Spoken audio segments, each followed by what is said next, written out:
Hello everyone. Today we will start with one more problem from the VTU question paper. So this question paper is June July 2019. You can see this is for CBCS scheme. In that we'll solve for 1D bar element problem. You can see question number 3 here. Question number 3. Find the nodal displacement, stresses and reactions for the bar subjected to load as shown in the figure. Take E1 is equal to Young's modulus of first element as 70 GPa and Young's modulus for second element is 200 gigapascal, and we will see how it look like. So this is not so clear. If you see this figure you will understand here. Here the first element and this is the second element. In the first element you can see here we have point load which is in negative x direction, and here we have UDL of 800 kilonewton per meter. So we will determine now. Determine the displacement, stresses and reaction for the given problem. The length is given, it is 0.2 meter and 0.3 meter for this element. So we'll write first given data. What are the given data here? Length for the first element is 200 mm, for the second element it is 300 mm. If you convert that meter into millimeter you will get this, and Young's modulus of first element is 70 gigapascal, that you can write 70 into 10 raised to 3, and Young's modulus of second element is 200 gigapascal, you can write 200 into 10 raised to 3. Here I have written only 200, you make it correct, 200 into 10 raised to 3. Next, here in this problem we don't have any, in this problem area is not given, so it is mandatory to have a area to calculate the stiffness matrix. So we can assume here area A1 is equal to 100 mm square and A2 is equal to 200 mm square, right? Next we'll move to the step 1. Here in step 1, the modeling and discretizing, what we do, we usually for given the continuum, given the given structure is modeled into two elements, element 1, element 2. These two elements are connected between node 1 and 2, and second element is connected between 2 and 3. This is how we have seen in the earlier classes. See here, this is what you have done. This is nothing but element 1, this is element 2, and element 1 is connected between node 1 and 2, element 2 is connected between node 2 and 3, and we have displacement at a node 1 u1, at a displacement u2 at node 2, displacement u3 at node 3. This is how we need to do modeling and discretizing. Since we have two stepped, here we have only one step. Since we have only one step, we have modeled into two bar elements. Next, formulating stiffness matrix is the second step for each element. Since we have two elements, we need to formulate two stiffness matrix. That is nothing but stiffness matrix for 1D bar element is given by A1 E1 divided by L1, 1 minus 1 minus 1 1. These things we have seen in the earlier classes. Here A1 is nothing but area of first element, which we have assumed as 100 mm square, and Young's modulus is given as 70 into 10 raised to 3, and length of first element is 200, and if you simplify this you will get this answer: 35 minus 35, 35, 35. Usually what you will get 35 into 10 raised to 3. So what we have done, we have kept 10 raised to 3 as outside, and we have multiplied 35 within the matrix, then we have got this. Since the first element is connected to node 1 and 2, we have written 1 and 2 here. Similarly, we need to calculate stiffness matrix for the second element, that is nothing but K2 is equal to A2 E2 by L2, 1 minus 1 minus 1 1. This is the formula which we have derived earlier to determine stiffness matrix for 1D bar element.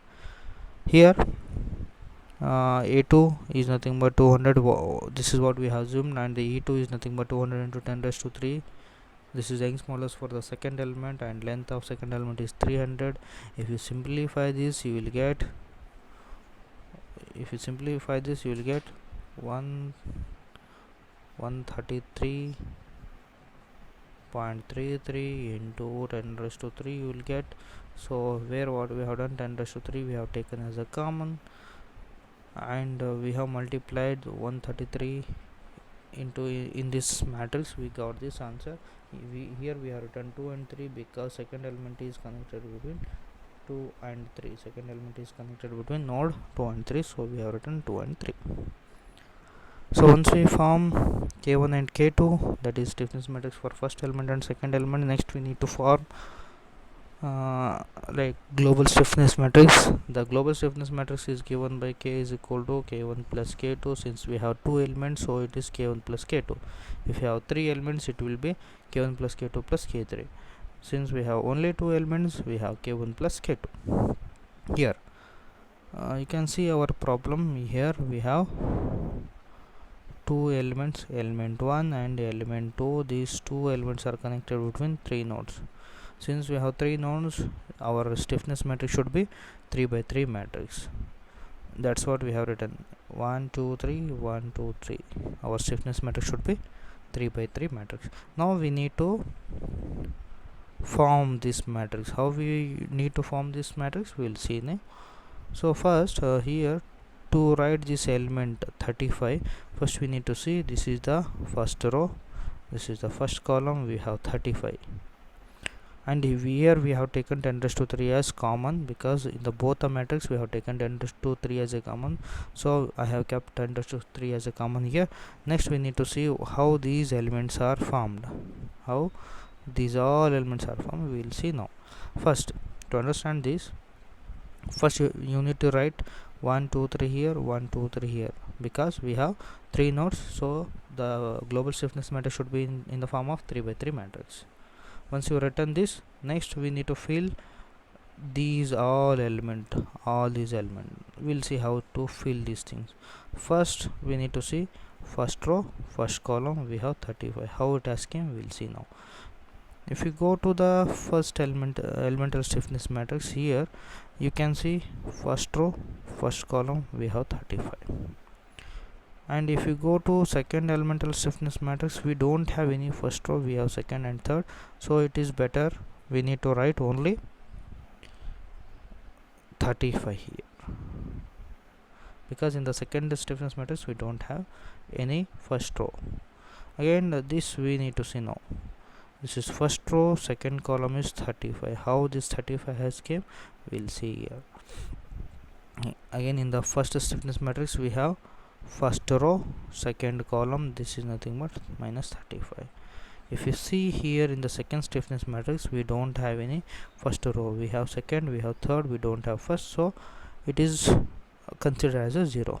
So we have written only minus 35 here. And next we have first row, third column, which is 0. How this 0 has came, see here. If you go to first elemental stiffness matrix, here you can see first row we don't have third column, we have only 1 and 2, we don't have third, so here we don't have any third column, so we have written 0 over here. So once you have written all the elements, next you need to write the same elements in the vertical manner, because here the stiffness matrix is a symmetric matrix. The same things we have written, minus 35, this 0 we have written. Next we need to form this element. How this has came, we will see now. To understand this, we need to see second row, second column, that is nothing but 35 plus 133.33. How it has came, we will see. Now second row, second column, we need to see, right? This is the second row, this is the second column, we have 35 here. If we go to here in the second stiffness matrix, we have second row and we have second column, this is nothing but second row, second column. So here we have second row, second column, second row, second column, we have 35. Here we have second row, second column, 133. So if you add to these two, we'll get this 35 plus 133.33. Next we need to determine second row, third column, that is nothing but this one, minus 133.33. Again we'll go to first matrix. Here we have second row, but we don't have third column. We have first and second, we don't have third column, so it is considered as 0. Next, again we need to move to second elements, where we have second row and third column, which is nothing but minus 133.33. so that's what we have written here, second row, third column, minus 133.33. Once we have written this, next the step is, since it is a symmetry matrix, here you need to see these elements I have written in the vertical manner, that is nothing but these things I have written here, since it is a symmetry. Otherwise you can do one thing, you can find all these elements by using the same matrix. Like we'll see now that this is nothing but our third row, first column, we have 0. How it has came, we'll see now. If you go for the first stiffness matrix, we don't have any third row, so it is 0 now.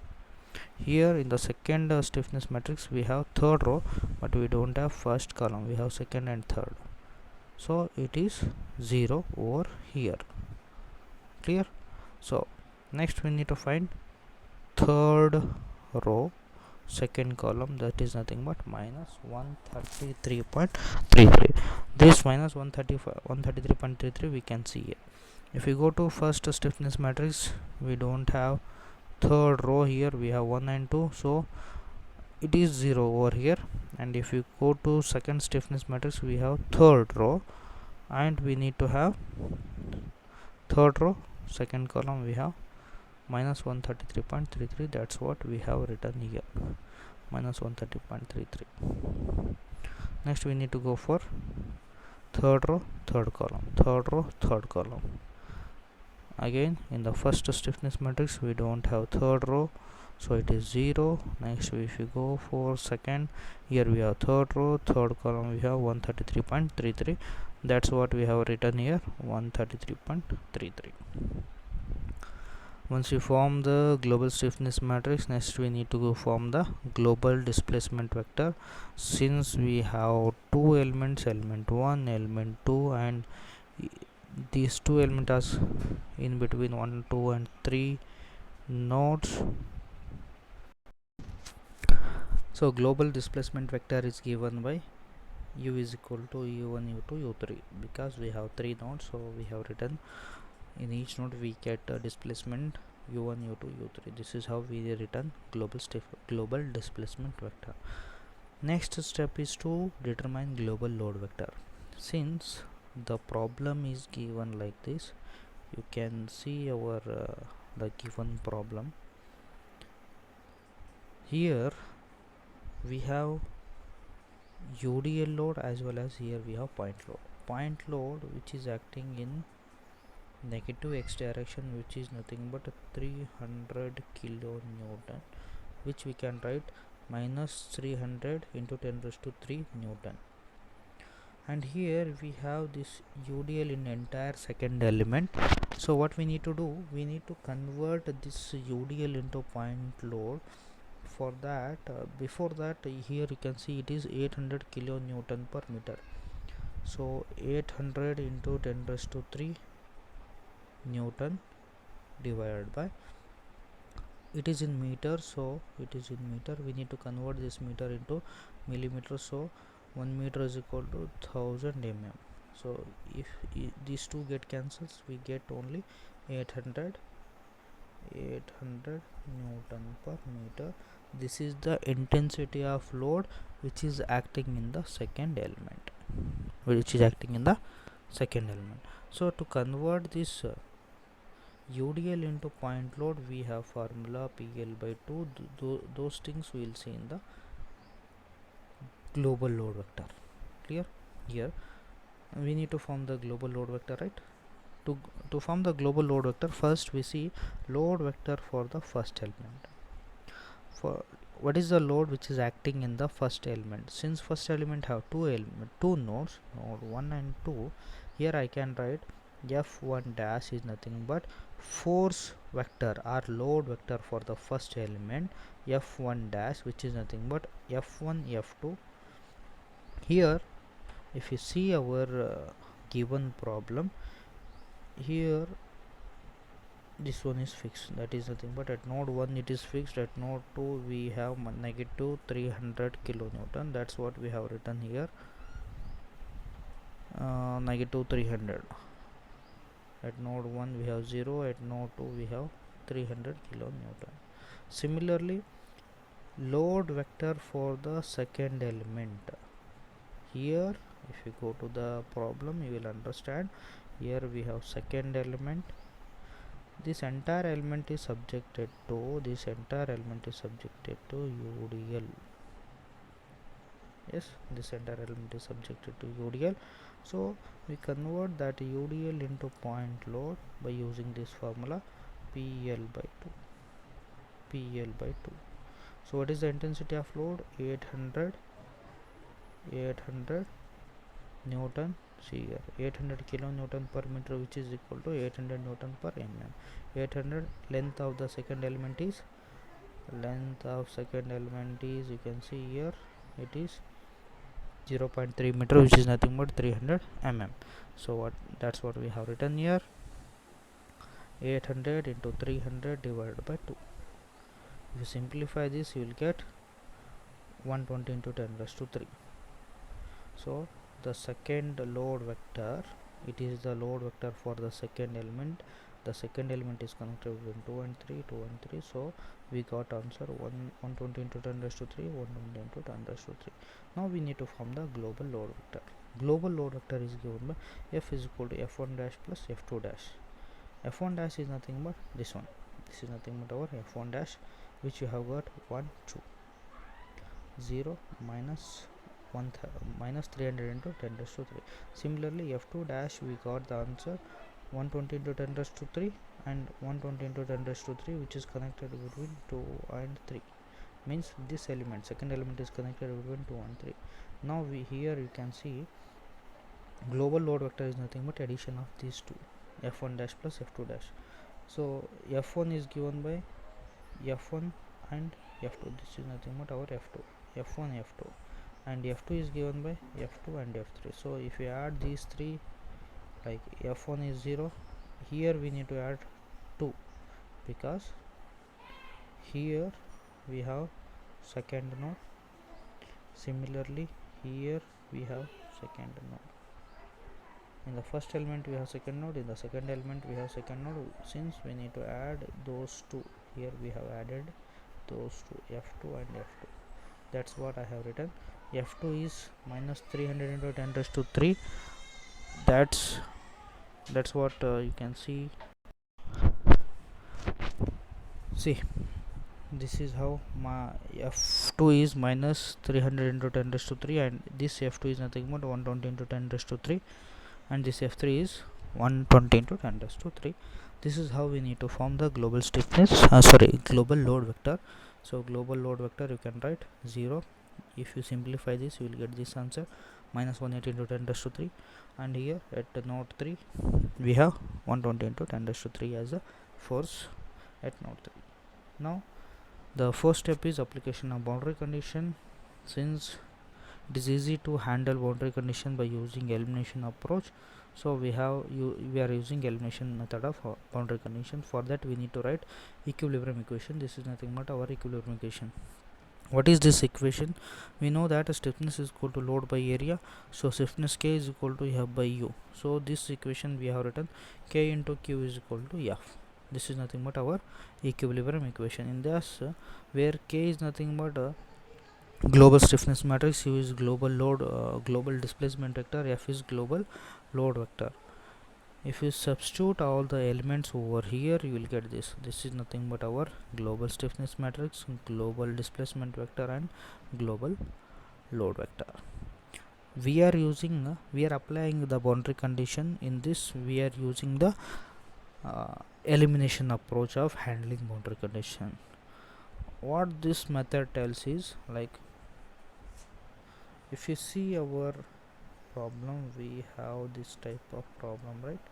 Here it is fixed and here also it is fixed. Means at node 1 it is fixed, at node 3 it is fixed. at a node 1 and at a node 3 it is fixed. You can see our problem, you will understand here. See, it is fixed here, it is fixed here, means at a node 1 it is fixed and at a node 3 it is fixed. So we need to eliminate the corresponding rows and columns of the nodes. Like here, since our node 1 is fixed, we need to eliminate first row and first column. Since node 3 is fixed, we need to eliminate third row and third column. Clear? Since node 1 is fixed, we need to eliminate first row and first column. Since node 3 is fixed, we need to eliminate third row, third column.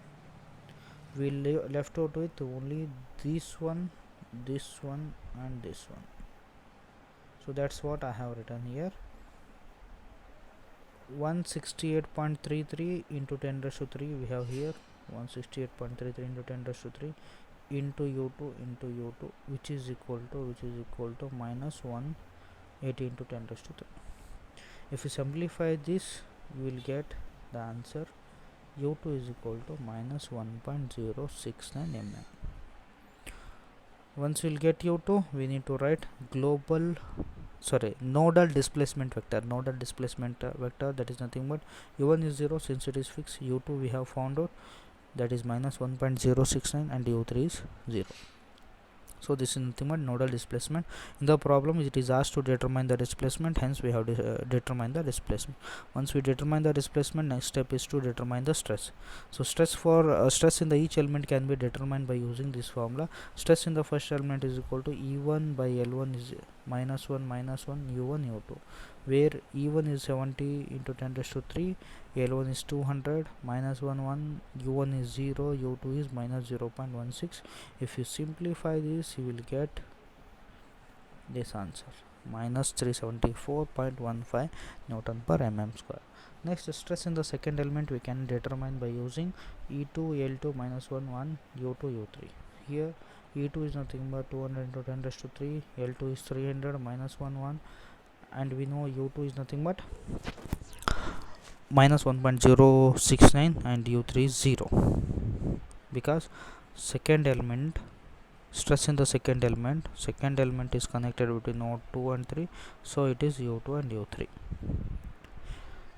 If you simplify this, here you can see how to simplify.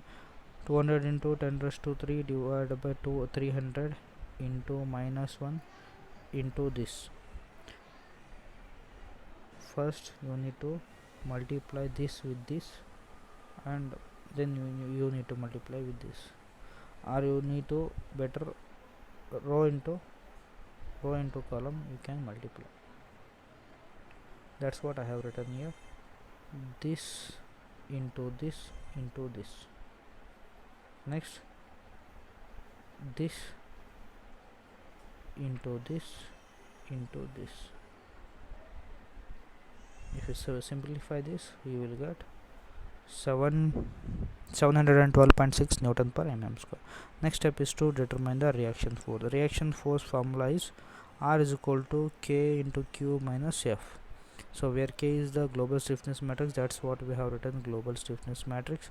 U is the global load vector, F is the U is the global displacement vector, F is the global load vector, what we have written here. So once you return this global stiffness matrix, global displacement vector, global load vector, then you need to find the reaction, that is nothing but reaction at the supports. First, to determine the reaction at support, we need to find R1. How we can find? So you need to multiply row into column minus this. Next, row into column minus this. Next, row into column minus this. That's what I have written here. So here 35 into 10 raised to 3 into 0, right? Next, minus 35 into 10 raised to 3 into minus 1.069, 0 into this 0 is 0. So that's what I have written, 35 into 10 raised to 3 into 0 35 into 10 raised to 3 into 0. Next minus 35, this one minus 35 into 10 raised to 3 into minus 1.069. next we have 0 0, this multiply with 0, so we'll get 0, and we have next minus 0. So if you simplify, you will get 37,450 Newton. Similarly, if we calculate a reaction at second node R2, you will get approximately 0, and at R3 you will get 22,529 Newton. This is how we can calculate the reactions, stresses and displacement for the given problem. I hope you all understood the given problem. If you have any doubt, you can comment below. Thank you.